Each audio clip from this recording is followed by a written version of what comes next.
horrific details of fresh abuses against Rohingya Muslims in Myanmar have shocked the world. Evidence of large-scale atrocities by Myanmar's army is mounting rapidly.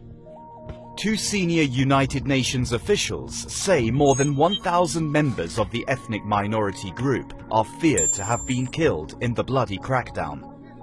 They warn that the international community has not fully grasped the scale of the catastrophe in Myanmar's Rakhine state.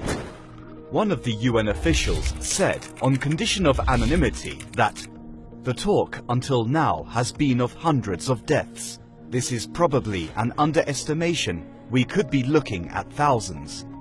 The army launched its new military crackdown in Rakhine last October after what it described as coordinated attacks on 3 border posts. According to a recent UN report, the army has ever since engaged in violent tactics including gang rape, child killings and savage beatings.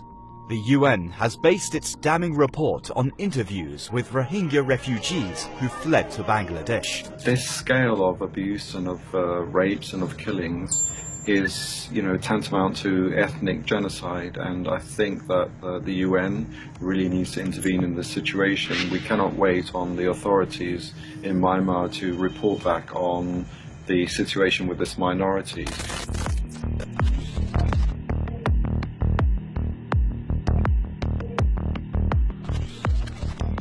Warnings about the crisis have come from many rights groups over the past years.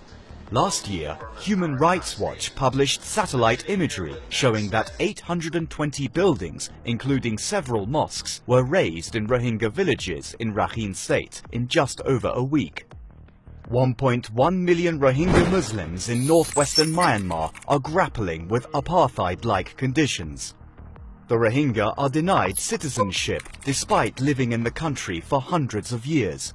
Authorities in Buddhist-majority Myanmar brand the Rohingyas as illegal immigrants, while extremist Buddhists are fueling the flames of violence against them. On Thursday, Pope Francis strongly defended the right of Rohingya Muslims to practice their faith. They have been thrown out of Myanmar, moved from one place to the other because no one wants them. They have been suffering for years.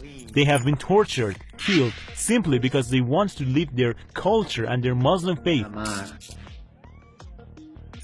The UN says 65,000 Rohingya have fled to neighboring Bangladesh over the past months.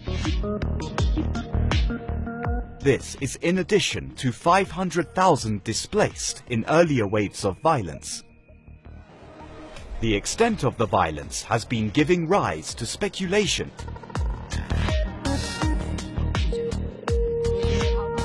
People who are interested in human rights need to put pressure on the government to actually intervene and make sure that those rights of those minorities are respected.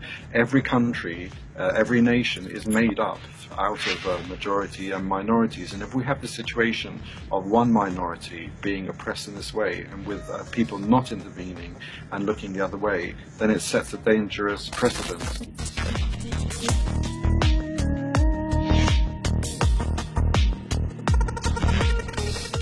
Despite the deplorable human rights violations, the government in Myanmar has enhanced its ties with the West in recent years. Powerful international bodies like the UN Security Council have failed to pressure the authorities in Myanmar. Some experts believe this is because the West views Myanmar as an economic investment opportunity. Myanmar is the world's biggest ruby producer and supplies the rarest and most expensive rubies. The country has untapped natural resources and market. Direct foreign investment in Myanmar last year, mostly by Western companies, totaled $9.4 billion. This shows the West has the leverage necessary to make Myanmar's government take meaningful steps to put an end to the horrific crimes against the Muslim minority. But Western states seem unwilling to put their economic interests at risk.